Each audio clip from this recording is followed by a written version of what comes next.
ආයිබෝවන් සුබම සුබ දවසක් මගේ යාළුවෝ හැමෝටම රයිට් අද ආවේ දාපු වීඩියෝ එකක් ගැන කතා කරන්න. ඉතින් හිතුවේවත් නැති විදිහට කරපු අපේ බැටරි වීඩියෝ එක.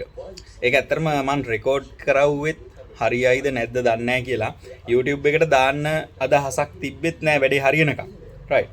එහෙම හිතලා කරපු වීඩියෝ එක අන්තිමේදී මේ වෙද්දි මගේ channel එක ඇතුළෙම උඩට ඇවිල්ලා තියෙනවා වැඩිම views මේ වෙද්දි 1,79,000කට වැඩි පිරිසක් ඒ වීඩියෝ එක නරඹලා තිනවා. එතකොට ඒක විශාල උවමනාවක් අපේ රටට ඒ වෙලාවේ හැටියට වෙලා තියෙනවා මං හිතන්නේ මේ වීඩියෝ එක රයිට්. ඉතින් මට හිතුණා මේ වීඩියෝ එක ගැන පොඩ්ඩක් කතා කරන්න ඕන කියලා. මොකද එච්චර පිරිසක් නරඹපු වීඩියෝ එකේ පොඩ්ඩක් අහලා තියෙන ප්‍රශ්න වලට පිළිතුරු ටිකක් දෙන්න ඕන කියලා හිතුණා. අනිත් දේ තමයි පළවෙනි මගේ බේසික් ඉලෙක්ට්‍රොනික ඔයාලා දන්නවා මාත් එක්ක දිගටම ඉන්න අය දන්නවා මම කරන්නේ මොකක්ද කියලා. ඉතින් ඉලෙක්ට්‍රොනික පිළිබඳව තමයි මම උගන්වන්නේ. ඉතින් බේසික් ඉලෙක්ට්‍රොනික වීඩියෝ සීරීස් එකේ පළවෙනි වීඩියෝ එක දැන් අවුරුදු දෙකකට විතර කලින් මම දැම්මේ. එතකොට ඒකට තාම views තියෙන්නේ 79000ක් වගේ. 70000කට ඒ කියන්නේ ලක්ෂෙ කිට්ටු කරලා නැහැ. එතකොට ලක්ෂෙ පන්නපු එකම වීඩියෝ එක තමයි මේක 1,79,000ක්. ඉතින් සුළුපටු ප්‍රමාණයක් නෙමෙයි මේ වීඩියෝ එක බලලා තියෙන්නේ. රයිට්. අද මම මේ වීඩියෝ එකේ පොඩ්ඩක් ප්‍රශ්න වලට උත්තර ටිකක් දෙන්න ඕන කියලා හිතුවා. රයිට්. මුලින්ම කියන්න ඕන ඔයා මගේ බැටරි අලුත් වැඩියාව කියන වීඩියෝ එක බලලා නැත්නම් ඒ බැටරිය රිකවරි කරගන්න වීඩියෝ එක බලලා නැත්නම් අනිවාර්යෙන් ගිහිල්ලා වීඩියෝ එක බලන්න මම පහලින් ලින්ක් එකක් දාලා තියන්නම්. එතකොට ඒ වීඩියෝ එකේ ඇති වුණ බලපු අයට ඇති වුණ ගැටලු ගැන තමයි අද කතා කරන්නේ. තව දෙයක් කියන්න ඕන. තාමත් ඔයා මාව subscribe කරලා නැත්නම් අනිවාර්යෙන් පහල subscribe button එක ඔබලා subscribe කරන්න. ඒ වගේම bell icon එකත් ඔබලා තියාගන්න. එතකොට මම වීඩියෝ එකක් දාපු ගමන් ඔයාලා ළඟට ටක් ගාලා ගෙන්න ගන්න පුළුවන්. මොකද මම basic electronic පිළිබඳව තමයි වීඩියෝස් කරන්නේ. ඉතින් තව ගොඩක් දේවල් ඉගෙන ගන්න තියෙනවා මේ දවස්වල. හරි අමාරුයි කාල වේලාව වෙන් කරගන්න. නමුත් තව පොඩි කාලෙකදී අනිවාර්යෙන් පටන් ගන්නවා ඉලෙක්ට්‍රොනික වීඩියෝ ටික කරන්න. රයිට්.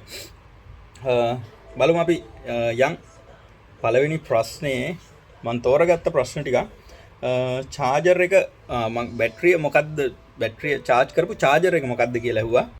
charger එක 12 volts 5 ampere එකකින් තමයි charge කරේ. මෙන්න මේ වගේ මේක නම් මේ 12 volts ගන්න පුළුවන් 2 ampere එකක්. මේ වගේ power supply DC power supply එකක් 12 volts 5 ampere එකකින් තමයි මම බැටරි එක charge කරගත්තේ. ඊට පස්සේ ඇසිඩ් එක උඩටම පුරවනවාද?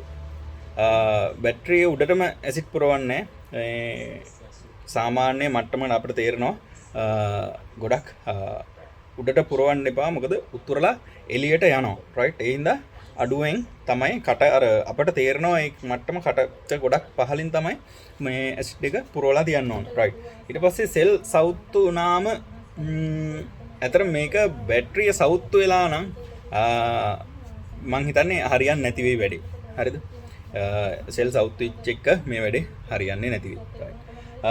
ඊට පස්සේ අහලා තිනවා වාහනයකට මෙහෙම කරලා වාහනයකට පාවිච්චි කරන්න පුළුවන්ද කියලා අහලා තිබ්බා. ඇත්තටම මේක කරන්න බෑ වාහනවල. අපි මේ කරන්නේ වාහනෙන් අයින් කරන බැටරියක් වෙන වැඩකට යොදා ගන්න තමයි හදාගන්නේ. ඒක හොඳට මතක තියාගන්න. ගොඩක් දෙනෙක්ට ඇතිවෙච්ච ප්‍රශ්නයක් තමයි ඔයාගේ වාහනේ බැටරියට මේ වැඩේ කවදාවත් කරන්න එපා. වාහනේ බැටරි සවුත් වුණාම අනිවාර්යෙන් අලුතෙන් බැටරි එකක් වාහනේට යොදා ගන්න. ගණන් කීය වුණත් අනිවාර්යෙන් නැත්තම් මගේ ඉන්න වෙනවා. අලුතෙන් බැටරි එකක් වාහනේට අනිවාර්යෙන් යොදා ගන්න. වාහනෙන් අයින් කරපු වාහනේ ස්ටාර්ට් වෙන්නේ නැතුව අයින් කරපු බැටරි එකට අපිට ගෙදර පාවිච්චියට බල්බ් එකක් දාගන්න වගේ වැඩකට හදා ගන්න එක විතරයි මේක කරන්නේ. කෙනෙක් කියලා තිබ්බ මේක අයින් කරපු බැටරියක් නෙවෙයි නේද? බැහැපු එකක් නේද? බොරු නේද? ඔය වැඩේ බොරුවක්. අන්න ඒ කතාව කියලා තිබ්බ. ඇත්තටම මම හිතුවෙත් නෑ මෙහෙම දෙයක්. මොකද මේක අවුරුදු 2ක් අයින් කරලා තිබ්බ බැටරි එකක්. මගේ සෝලර් පැනල් එක තිබ්බා පහුගිය දවස්වල කරන්ට් එක යන්න ගත්තානේ. ඉතින් ඒකත් එක්ක මේ මම කල්පනා කරා මට බැටරියක් හෙව්වම බැටරි මිල වැඩි. ඊට පස්සේ මට මතක් වුණා අපි 3 wheel එකක් තිබ්බා. මේ 3 wheel එකේ ස්ටාර්ට් වෙන්නේ නැතුව අයින් කරපු බැටරි එක මේක. මේක මගේ ෂොප් එකේ තිබ්බා අයිනක අවුරුදු 2ක් එක තැන. මං හිතුවේ නෑ හීනකින්වත් මේ වැඩේ ඇත්තටම සාර්ථක වෙයි කියලා. මම දැනට යූස් කරන මගේ සෝලාර් එකට දැන් මම මේ බැටරි එක තමයි පාවිච්චි කරලා තියෙන්නේ. මම වෙලාවක ඒක පෙන්නන්නම්. අපේ අර ඉන්වර්ටර් එක තියෙනවා. ඒකේ වීඩියෝ එකකුත් එක්ක ඒක අනිවාර්යෙන් පෙන්නන්නම්. එතකොට හැවුවේ බොරුව නැහැ. මේක අවුරුදු දෙකක් අයින් කරලා තිබ්බ බැටරි එක. ඉතින් හිතුවේ නෑ එහෙම කරලා හරියයි කියලා. ඒක ඇත්තටම හරි. මේක මං ඉගෙන ගත්ත විදිය කොහොමද කියලා කියන්න. මම මේක දැනගත්තේ මෙහෙම කරන්න පුළුවන් කියලා. මම ඉස්කෝලේ යන දවස්වල 2005 විතර හරි අපේ මාමා කෙනෙක් හිටියා. අපේ පැත්තේ තිබ්බා කරන්ට් එක නැති ගමක්. ඉතින් මෙහි තියෙනවා සාමාන්‍යයෙන් මාමා බැටරි charge කරන තැනක් කරගෙන ගියා. එතනට එනවා මාසෙකට බැටරි 10ක් 15ක් charge කරන්න. ඉතින් එතනට එන අය සමහර අය කියනවා කිව්වා මේ බැටරි එකේ කරන්ට් එක ගොඩක් දවස් තියෙන්නේ නැහැ, charge හිටින්නේ නැහැ වගේ කිව්වම මාමා කියනවා එහෙනම් අපි මේක හොදලා බලමු. එහෙම කියලා ඉතින් මම බලන් ඉඳලා තියෙනවා මාමා කොහොමද මේ වැඩේ කරන්නේ කියලා. රයිට්. අන්න ඒ කරන දැකපු දේ තමයි. නැත්තම් මම මේක ඇත්තටම තියරියක් දන්නෙත් නැහැ. මේම කරපුවා මොනවද වෙන්නේ මම දන්නේ නැහැ. ඒක සම්බන්ධව මම ඇත්තටම දන්නේ නැහැ. මම අර දැකපු දේ තමයි කරලා බැලුවේ හරියයිද කියලා. ඒක හරි ගියේ හින්දා YouTube එකටත් දැම්මා. ඉතින් ඒක ඔයාලට බෙදා ගන්න, ඔයාලටත් මේ වැඩේ කරන්න පුළුවන් හින්දා. ඉතින් ඒ දවස්වල මාමා කරේ නම් මම ඔය කරා වගේ මම ඉක්මනට කරානේ ඔයාලට වීඩියෝ එක පෙන්නන්න. හැබැයි ඒ දවස්වල මාමා ඒ වැඩේ කරේ බැටරියක් එහෙම කිව්වම බැටරිය සම්පූර්ණ හලලා එයා ඒක තියලා තියෙන චුට්ටක් වේලෙන්න. මම එහෙම කරේ නෑ. සාමාන්‍යයෙන් පැයක් දෙකක් විතර අරක අනිත් බැටරිය අනිත් පැත්ත හරවලා තියලා ඊට පස්සේ තමයි යා උණු වතුර දාන්නේ. උණු වතුරෙන් මං දෙසරයක් විතර මේ බැටරිය හේදුවේ. හැබැයි යා හතර සැරයක් විතර හොඳට උණු වතුරෙන් හොදලා ඒකලා දවසක් විතර මේ බැටරිය අනිත් පැත්ත නමලා හොඳටම වේලෙන්න තියලා තිබ්බා. එහෙම වේලෙන්න තියලා ඊට පස්සේ තමයි යා ඇසිඩ් දාලා ওই වැඩේ කරේ. රයිට්.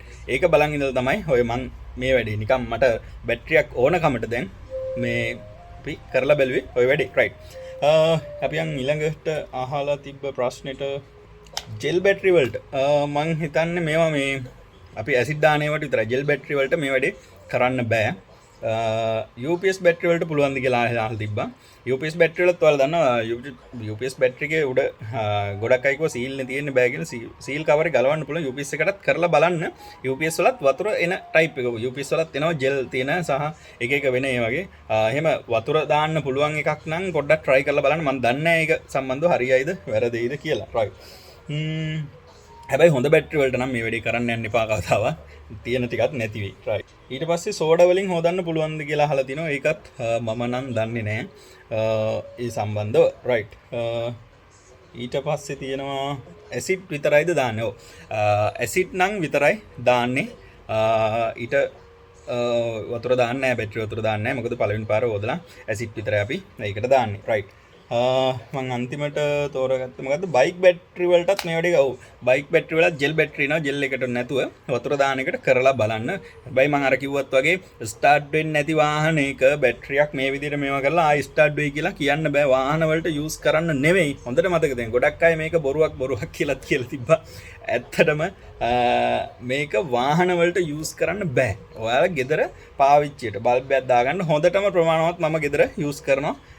දැනටත් යූස් කරන දැන් මාස දෙකකට කලින් වීඩියෝ එක දැම්මේ බැටරිය ඇත්තටම සතියක් දෙකක් ගියාට පස්සේ හොඳට charge එක හිටින්න ගත්තා. සාමාන්‍ය කියන්නේ වෙන වැඩ කරන්න බෑ. LED බල්බ් ටිකක් අපිට පත්තු කරගන්න ගෙදරට කරන්ට් එක ගන්න. right. මොකුත්ම නැතුවනේ තිබ්බේ. මොනවාක් නැතුව තිබ්බ බැටරිය සාමාන්‍ය මට්ටමකට අපිට ගන්න පුළුවන් වුණා. right. ඉතින් සාර්ථකයි. අයින් කරලා තියෙන බැටරියක් වේව් ක්‍රමයට අනිවාර්යයෙන්ම සාර්ථක. මම දැනන් හිටියේ නෑ ඇත්තම කරලා බලනකම්. ඉතින් සාර්ථකයි. මට නම් හොඳටම සාර්ථකයි. හොඳටම ඇති. ඔයාලා පරණ බැටරිය අයින් සල්ලි දීලා ගන්න යන්න එපා. අයින් කරලා තිබ්බ එකක් ආගේ හරි ගෙදරකින් පොඩ්ඩක් තියෙනවා නම් try එකක් දීලා බලන්න හදා ගන්න පුළුවන් වෙයි. මට නම් පුළුවන් වුණා. right. තව දෙයක් අහලා තිබ්බා වතුර වල රස්නේ කොහොමද මේ ටෙම්පරේචර් එක කොහොමද කියලා. හොඳට උණු කරලා අරගෙන රස්නෙම දාන්න. ඒ කියන්නේ ගොඩක්ම රස්නේ ඕනේ අපිට අත දාන්න බැරි මට්ටමක රස්නෙක වතුර දාන්න. නිමල නෙමෙයි ඇල් වතුර නෙමෙයි දාන්නේ. උණු වතුර රස්නෙන් ටිකක් දාන්න හොදන්න. right. එහෙනම් ඔය ටික තමයි ගැටලු ටික. මම හිතනවා උත්තර ලැබෙන්නේ නැති කියලා හැමෝටම. right. එහෙනම් වීඩියෝ හොඳයි නම් අනිවාර්යෙන් like එකක් දාන්න. ඒ වගේම මොන හරි කියන්න තියෙනවා නම් මේකේ සම්බන්ධවත් comment එකක් දාලා තියන්න. දිගටම subscribe කරලා ඉන්න. ඉතින් basic electronic video ඉස්සරහට එන්න තියෙනවා. ඒවා කරමු. තව ගොඩක් දේවල් අපිට ඉගෙන ගන්න තියෙනවා. right. එහෙනම් තව දුරටත් කතා කරන්න යන්නේ නැහැ. ගොඩක් වෙලාව යනවා. එහෙනම් ගිහිල්ලා එන්න. හැමෝටම සුබම සුබ සතියක්.